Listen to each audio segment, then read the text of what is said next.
Today, the urban relationships are very dynamic. What would you, as a financial advisor, suggest to couples about accounts, majorly savings account, joint accounts? What is it? Should they do it together or have separate ones? See, there is no thumb rule answer to that. The thing is that it depends on the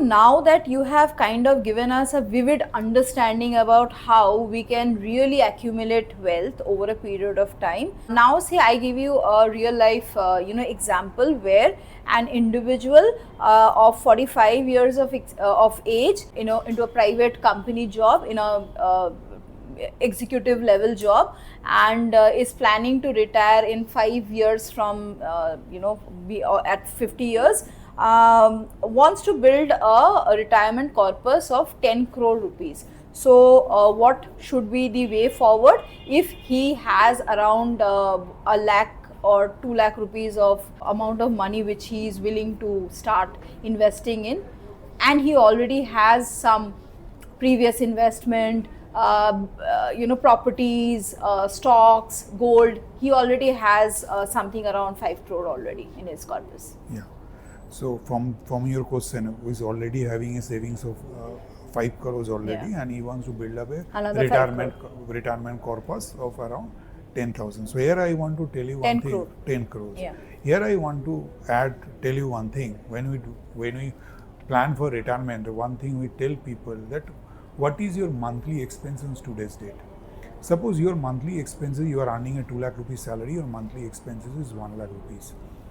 So, do you think this 1 lakh expenses is going to remain 1 lakh after 10 years? Is not, because there is inflation. Yeah. How much you really need to save for your retirement planning, this is a vast discussion. Yeah. This answer can, first I need to understand what is his liability he is having, what is the loans he is having, what is his present expenses, what is his planning for his child education, whether their child is going to study abroad or not, what is the plans is already in place.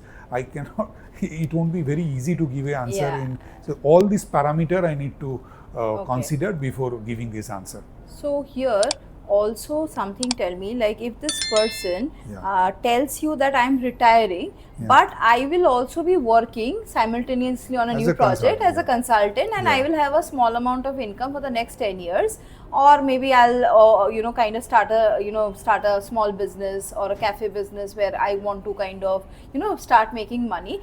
Does the investment pattern become a little different in that case? Yeah, definitely. First, if you want to withdraw money from your existing investment from the very beginning, then what will happen, your money won't grow that much. Okay. So I have to plan it. I know the money is coming, it is going to stay for at least 3 to 5 years where there is no withdrawal is taking place. Okay. So the asset allocation will be different in that time. The person who can afford to stay invested for some at least 5 years, not redeeming his investment, he can take his fixed asset. What we do when we are going for retirement planning, we do the asset allocation. We ask the person, we don't put all money in equity or all money into gold, not like that. We do the asset allocation based strategy. 50 to 60% in fixed securities, 20 to 30% in balanced funds, and remaining into equity. So if the person is having no requirement of cash withdrawal in present, so he can increase his equity allocation, and equity is a fantastic instrument to create wealth in longer duration. So there are funds in equity. Actually, the problem is that I also face this question. When people say mutual fund, the people understand only the mutual fund means is equity, is volatility, is not that. When you say car, there is a various kinds of cars are there. There are passenger vehicle cars, sedans cars, SUV cars. There are extreme luxury cars. Same in mutual funds also. There are various kinds of funds. Right. So there are funds that are having very less risks involved in that.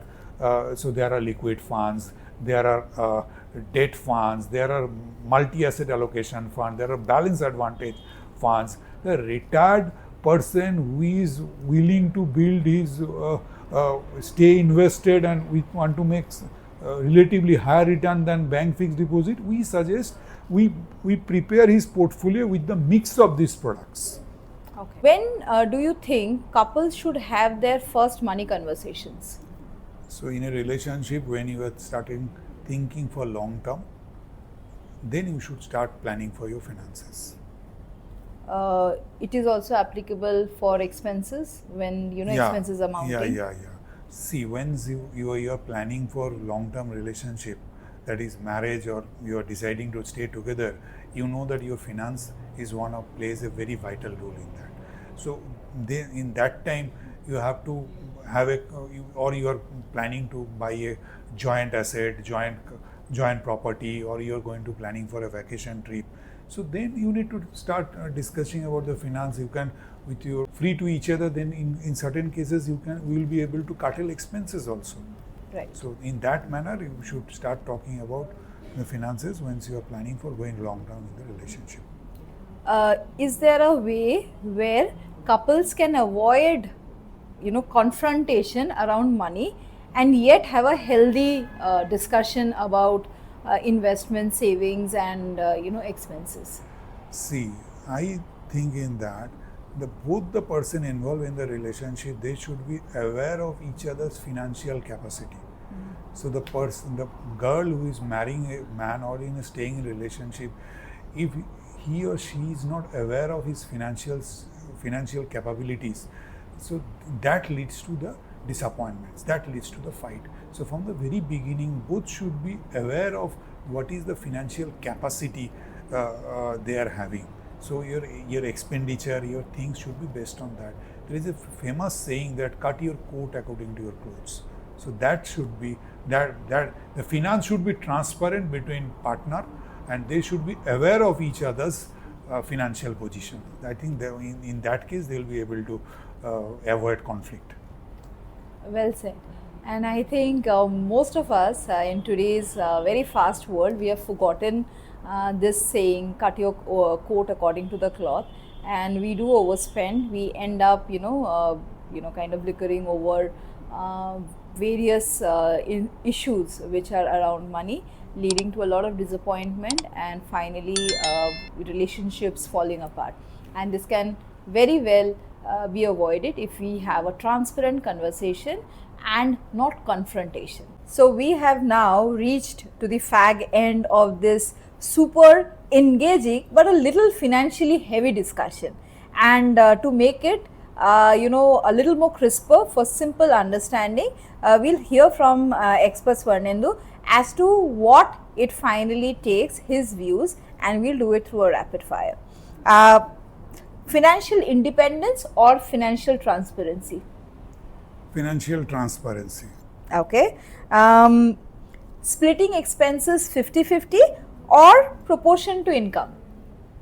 I think proportion to income. One financial red flag in a relationship? Hiding things.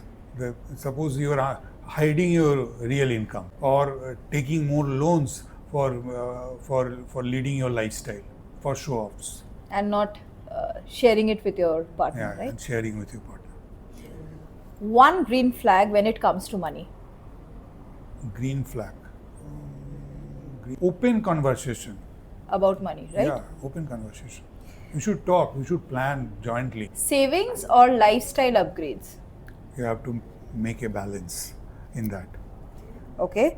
Money in a relationship should create power or security? Of course, security. Is financial independence very important for a woman in today's time? Yeah. It was always, but now the changing context of relationship, so that is more important. Absolutely.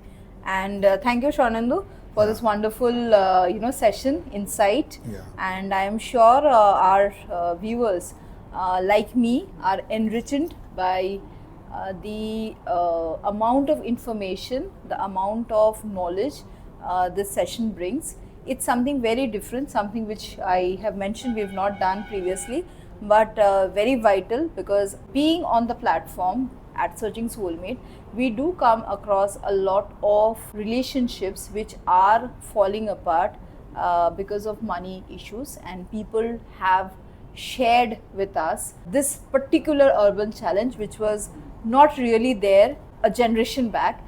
And this discussion is crucial as we start the new year with new resolution of investing in ourselves, in our relationships, and investing smartly to build a better quality of life and more stability and security for the future.